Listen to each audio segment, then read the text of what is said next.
Hi, I'm Ian Morgan from InterviewBuddy.com, and in this video I'll be showing you how to really answer this classic interview question: tell me about your greatest weakness.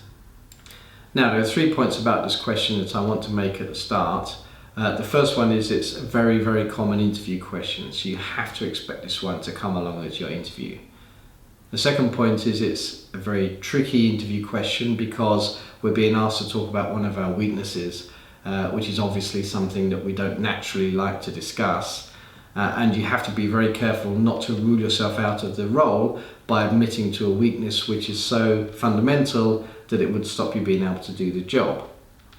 So the third point is, of course, we know this question's coming, we know it's tricky, let's make sure we prepare well for it in advance. Now, when I look online at some of the ways that are recommended to answer this question, I see a very common recommended formula which goes something like the following. Pick a weakness that you had in the past, which was not a massive weakness but nevertheless something that was impacting your work, and then you discuss how you were recognizing this weakness, you were aware of the impact it had, and then you began to address it. You implemented some changes in the way you work, and in fact you were so good at doing that that the weakness is actually not an issue today. Now, the problem with this answer is, in fact, it doesn't answer the question, because you're not talking about a weakness you've got today. You're saying you've had one in the past which you've addressed.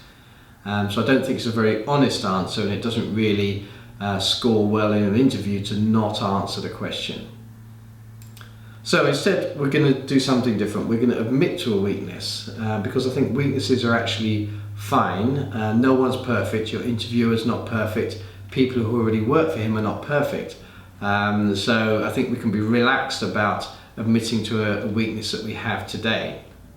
Now, to give you an example, I interviewed a graduate for a position on my sales team a few years ago, and he admitted during the interview that he was very weak on attention to detail. Now, ordinarily you might think that working in the finance industry as I was, someone who's not good on attention to detail would not be a good hire. But as it happened, he had many offsetting strengths that he talked about, which were very compelling for me. He was very enthusiastic, very committed, very knowledgeable around the industry and the business already, and therefore overall I decided he was a good hire for us, and in fact he proved to be a very good hire, and he got the job. So this just shows that if you admit a weakness, it's really not a disaster.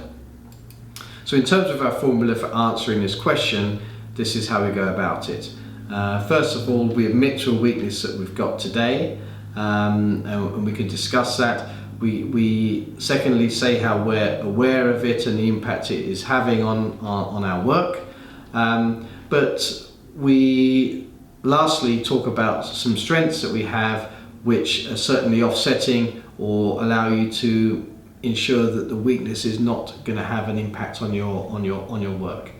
And I think it's also important to remember that managers, good managers, always play to their people's strengths. So for example, you would never find a football manager playing his goalkeeper as a striker or his winger as a defender. Clearly they play people in their strongest positions.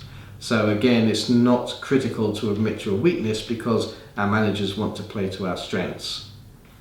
And if we think about the way we're answering the question like this, we've started discussing a weakness, we've gone on to say how we've got some strengths which mean that the weakness isn't disastrous for us, but we've moved the conversation and ended the conversation around some of our strengths. So I think that's a very smart way to address this question, by discussing a weakness but moving on or including some strengths in your answer. So I hope that helps, and please click on the button below to like the video. If you want any more advice, please visit my website, InterviewBuddy.com. Thank you.